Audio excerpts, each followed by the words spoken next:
नमस्कार दोस्तों, आप सभी का स्वागत है। आज की कथा में हम श्री गुरु नानक जी के बारे में पढ़ेंगे। चलिए शुरू करते हैं। 15 अप्रैल 1469 को लाहौर से करीब 60 किलोमीटर दूर रावी नदी के किनारे तलवंडी गांव में नानक का जन्म हुआ था। उनके पिता गांव के जमींदार राय बुलार के पटवारी थे। उनका नाम कालू मेहता था। नानक हंसमुख, तेज बुद्धि और सबसे अलग स्वभाव के थे। वह संतों का आदर करते थे। उन्हें साधु संतों के साथ रहने में बड़ा सुख मिलता था।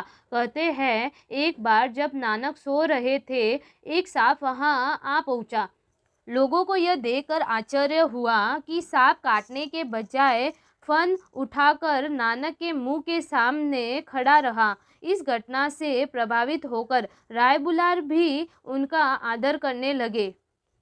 जब नानक 16 वर्ष के हुए तो उनके पिता ने पैसे देकर उन्हें व्यापार करने के लिए कहा। नानक अपने साथी के साथ चल पड़े। मार्ग में 5-6 दिन के भूखे साधुओं को देखकर नानक ने वह धन उनके भोजन, वस्त्र आदि पर खर्च कर दिया। डर के मारे नानक घर नहीं गए। उनके साथी ने उनके पिता को सब बातें बता दी। गुस्से में आकर पिता ने उन्हें पीटना चाहा, पर नानक की बहन ने भाई से लिपटकर उसे पीटने से बचा लिया। 19 वर्ष की आयु में सुलक्षणा नामक एक कन्या से नानक का विवाह हो गया। श्रीचंद और लक्ष्मीचंद नानक के 2 पुत्र थे। बड़े पुत्र श्रीचंद एक प्रसिद्ध महात्मा हुए और छोटा लक्ष्मीचंद गृहस्थ। नानक को सुल्तानपुर ले गई। वहां नवाब के मोदी खाने में उनकी नौकरी लग गई। उनका काम था अनाज बांटना। एक दिन नानक किसी का अनाज तोल रहे थे कि वह 13वीं तोल पर अटक कर रह गए। 13-13 कहते हुए उन्होंने न जाने कितना अनाज उसे तोल दिया। लोगों ने नवाब से नानक की शिकायत की कि वह मोदी खाने का सारा अनाज लुटाए दे रहे हैं। नवाब ने जब जांच पड़ताल की तो अनाज पूरा निकला। इस घटना के बाद से नानक ने नौकरी छोड़ दी। यह देखकर शिकायत करने वालों के साथ साथ नवाब भी बहुत शर्मिंदा हुआ। नानक अनेक धर्मों के संतों का सत्संग करते 25 वर्ष तक भारत भर में भ्रमण करते रहे।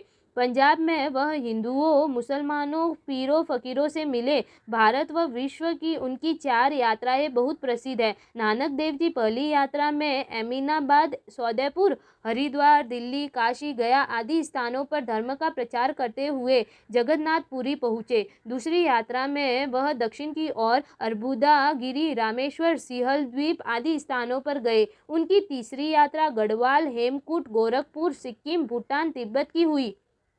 अपनी चौथी यात्रा में वह पश्चिम की ओर बेलूचिस्तान होते हुए अरब में मक्का पहुँचे। लौटते समय इराक, ईरान, अफगानिस्तान आदि होते हुए भारत वापस आए। सभी स्थानों पर उन्होंने अपने विचारों के अनुसार धर्म का प्रचार किया और लोगों को सच्चा ईश्वर भक्त बनने का संदेश दिया। वह लोगों की रूढ़िवादिता को समाप्त करना चाहते थे, साथ ही उनका दिल भी नहीं तोड़ना चाहते थे। दिल्ली का शासक अत्याचारी था। वह दिल्ली पहुँचे तो राजा ने अन्य साधुओं की तरह उन्हें भी जेल में बंद करवा दिया।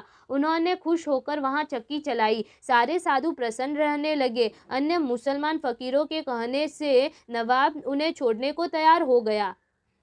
लेकिन नानक ने कहा कि पहले और साधुओं को छोड़ा जाए। मजबूरन राजा को सब साधु छोड़ने पड़े। नानक कश्मीर, तिब्बत, मानसरोवर गए। वहां उन्होंने योगी एवं सिद्ध लोगों से बातचीत की। एक श्रेष्ठ योगी भरत जी उनके साथ करतारपुर आ गए। रावी के किनारे उन्होंने करतारपुर नामक एक नगर बसाया और वही अपनी पुत्री, बच्चों और माता पिता को बुला लिया। नानक लंका भी गए। वहां के राजा आपस में झगड़ते रहते थे। नानक ने उनमें मित्रता करवा दी। नानक की अंतिम यात्रा मक्का की थी। वहां वह शरीफ की तरफ पैर करके सो गए। एक मुसलमान ने जगाया कि खुदा के घर की ओर पैर न करो। उन्होंने कहा, भैया, जिधर खुदा का घर न हो उसी ओर मेरे पैर कर दो। काजी समझ गया कि वह साधारण व्यक्ति नहीं है। बगदाद में लोग उन्हें हिंद का पीर कहते हैं।